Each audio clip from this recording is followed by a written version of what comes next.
In Nigeria now knows that APC wants to destroy ADC using the instrumentality of the governmental institutions and also using some balls within ADC.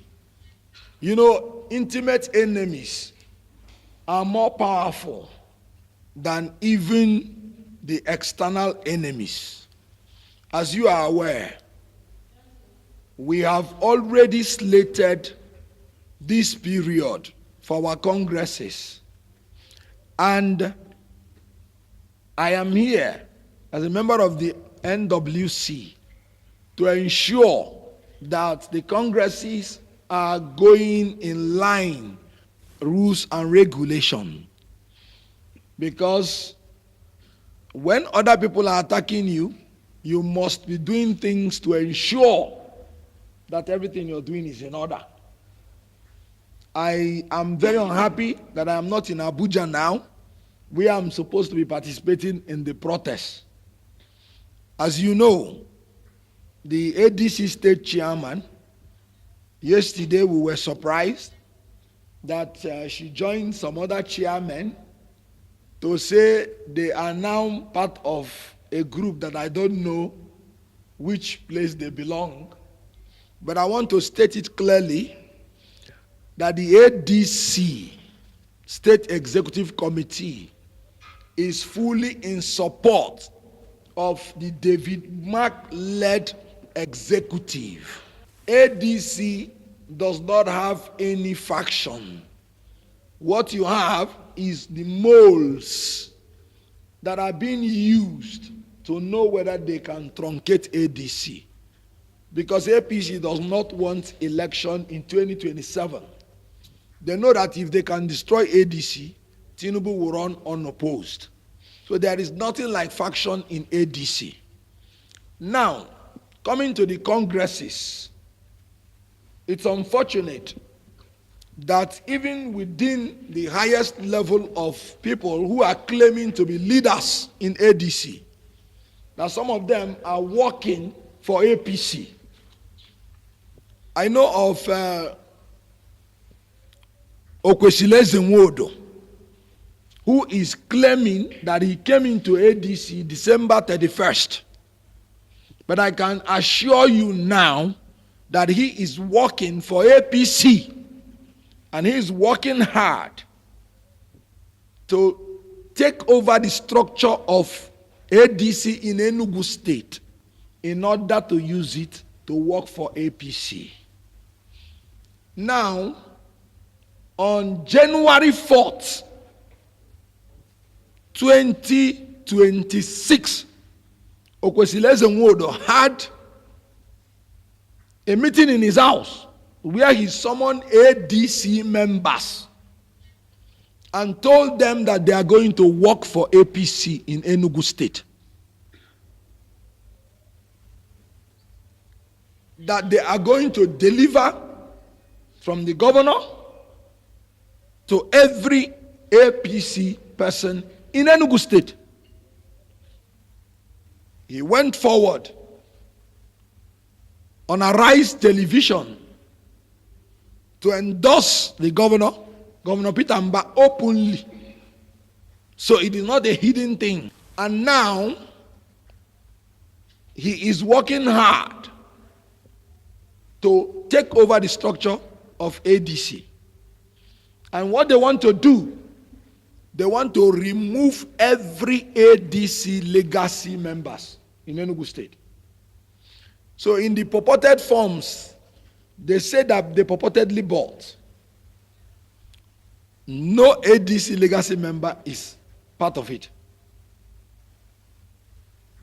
And he is using, unfortunately, the National Organizing Secretary of ADC to see how he will actualize this plot.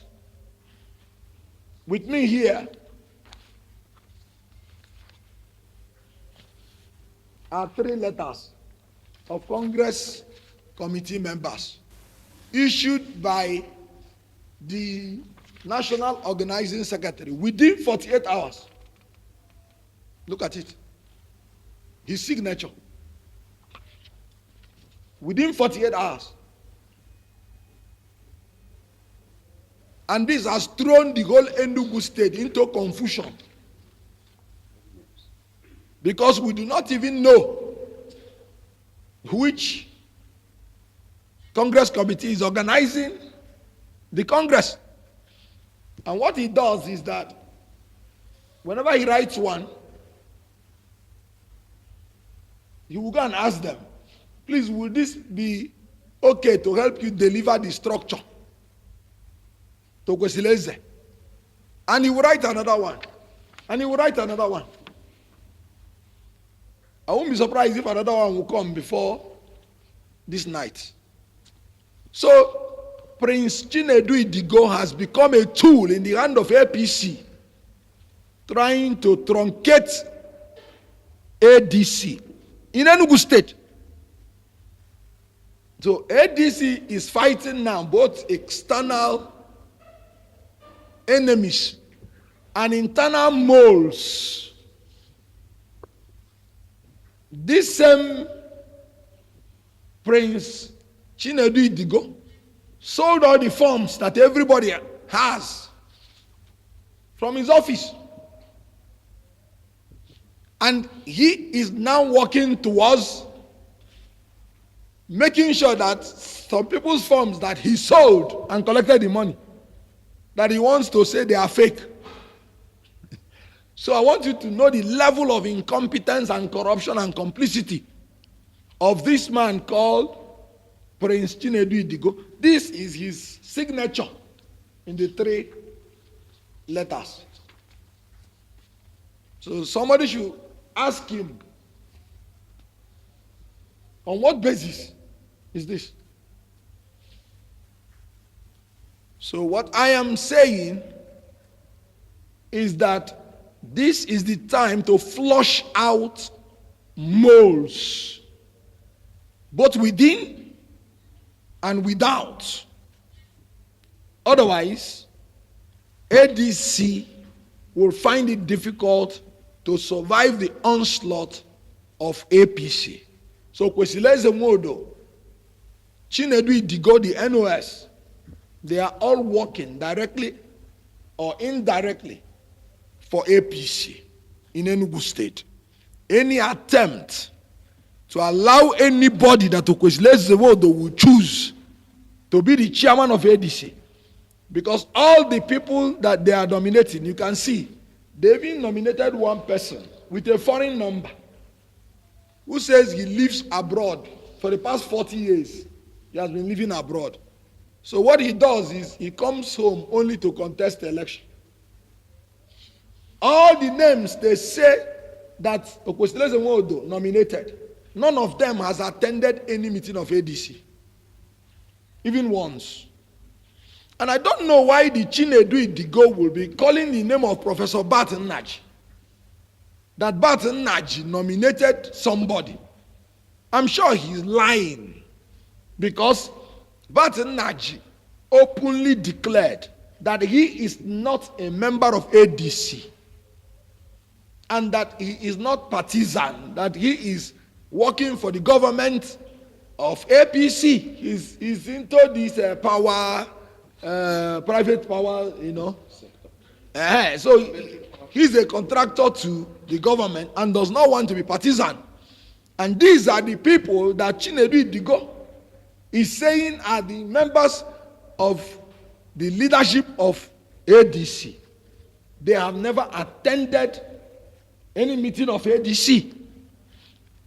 In the last National Working Committee meeting that we had, which I'm a member, we said we don't want Nicodemus politicians.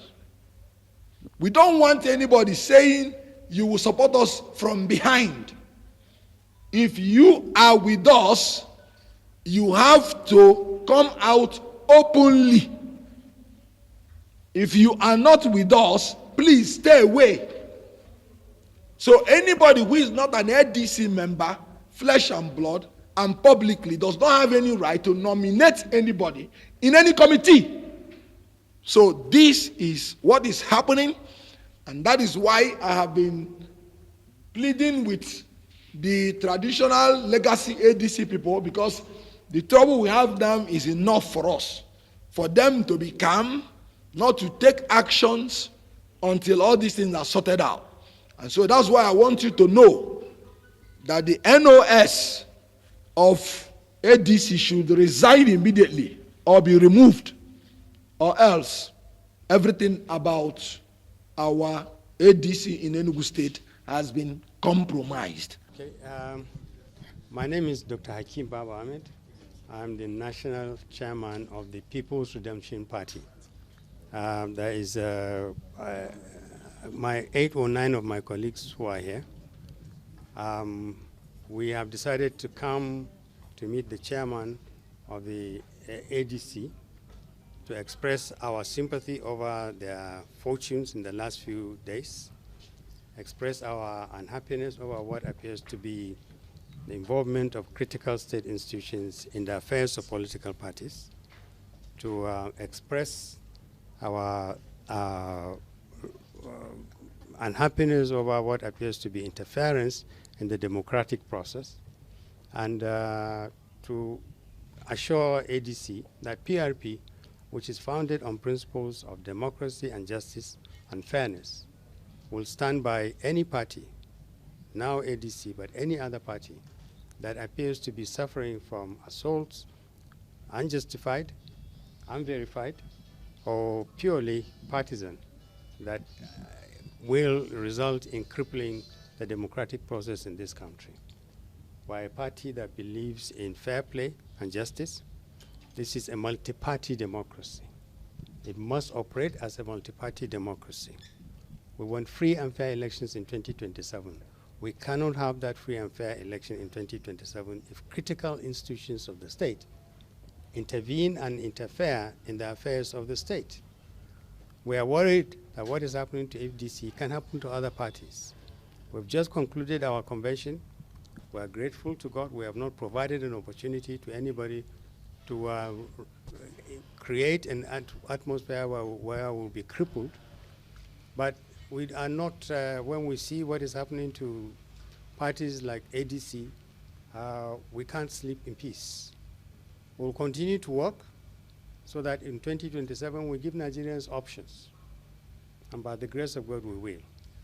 By the same token, we are demanding that all inhibitions that are being placed before the ADC and other parties that do not represent fair and legal restrictions in their operations should be removed. First, I suspect there is a coalition already on the ground, but few parties are willing to step up, as we are doing, to say what is wrong is wrong. We want a transparent, if ADC has infringed on the law of the country, if ADC has offended any part of the Constitution or the laws of the land, we expect them to be treated in accordance with that infringement. We want a fair and open trial of all their actions. We would not say political parties should not be subjected to the laws of the land. What we will say is that interference that appears to be outside those laws of the land are not to be tolerated, and will resist them. We believe that other parties should join us to say what is going on is wrong, and that we believe that we will stay with ADC on this issue. We will support them in everywhere we can, and hopefully other parties will join us. Okay, so what's the message now to INEC? Since INEC had been seen as a tool that is used to hunt you people, so what's your message to the Independent National Electoral Commission? INEC will always be on the spotlight, which is why it is absolutely essential for INEC to live above board. INEC is not an institution of the ruling party.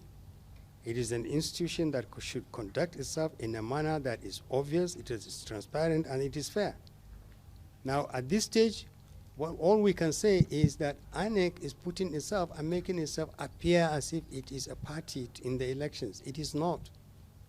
It conducts elections, and it can only conduct credible elections if it allows everybody to operate within its rules and regulations. Our judiciary is also is on tests. It is very, very important.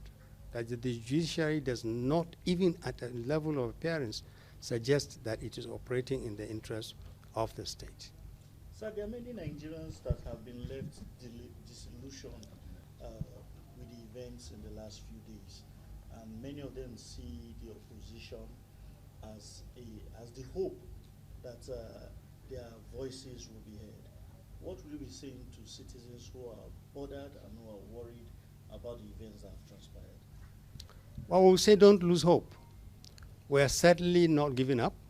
We will fight for this democratic tradition. It took a lot of time and effort, even lives, to establish and restore the democratic traditions of this country. We respect it. We don't want to live under any other system other than democracy. But a democracy that is damaged in the interest of only one party is not a democracy. So, but we will continue to resist this. We will fight. We will tell Nigerians, be patient. We are pushing back every element of resistance against a free and fair election in 2027. And that free and fair election has virtually started. Every party must be free, free of interference, free of inhibitions, free of anything that appears even remotely as an assault on its right to organize and represent Nigerians. We are looking forward to a credible 2027 elections, and Nigerians must have this election. If democracy is going to survive in this country, it has to survive 2027 first. Thank you. Thank you. Sir, let's just have a word from you, sir. Just a word from you. Thank you very much for coming. I appreciate it. That's a word from me.